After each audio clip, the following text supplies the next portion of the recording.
Okay, let's be real.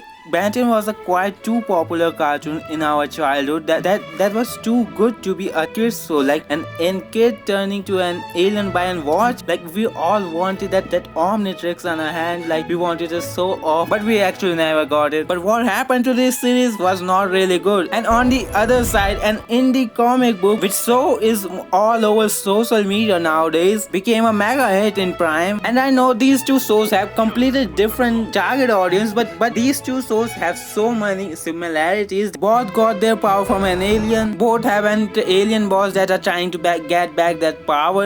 And speaking of Thrag is not even introduced in the show, but people have already made him a tough ass boss. Like it is just like how Ben 10 showed us Vilgax in the classic series. Like you remember that fight of Vilgax and Four Arms? That was the toughest shit I ever seen in my childhood. Like, but you know what they did to Vilgax Sora? They made it Laura. Like just look at this girl. What the fuck is this?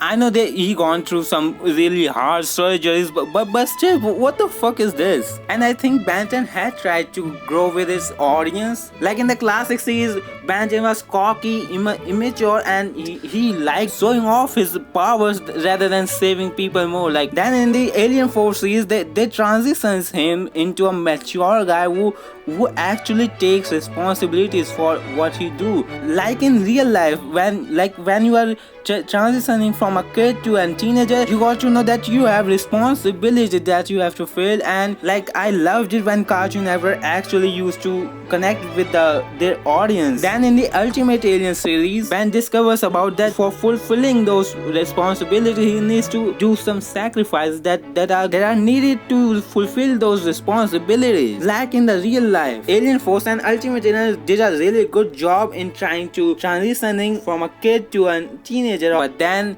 Ben 10 Omniverse release. It had a peak storyline and an multiversal war of Ben 10 variants. Like it was so peak, but people didn't like it. People didn't like the art style of it, and because of the backlash, Cartoon Network took a really bad decision of rebooting the whole series, which we all know how it turned out to be. Just think about it, if they had taken backlash seriously and they have made a series of Ben 10 with an art style of Ultimate Alien and then storylines like Omniverse, it would have been so peak, my bro. Like tell in the comment box how you would have liked Ben 10 series to be continued. And seriously, I love both Invincible and Ben 10. I love both, so don't kill me for that in the comments. And don't forget to like, subscribe. I will meet you in the next video.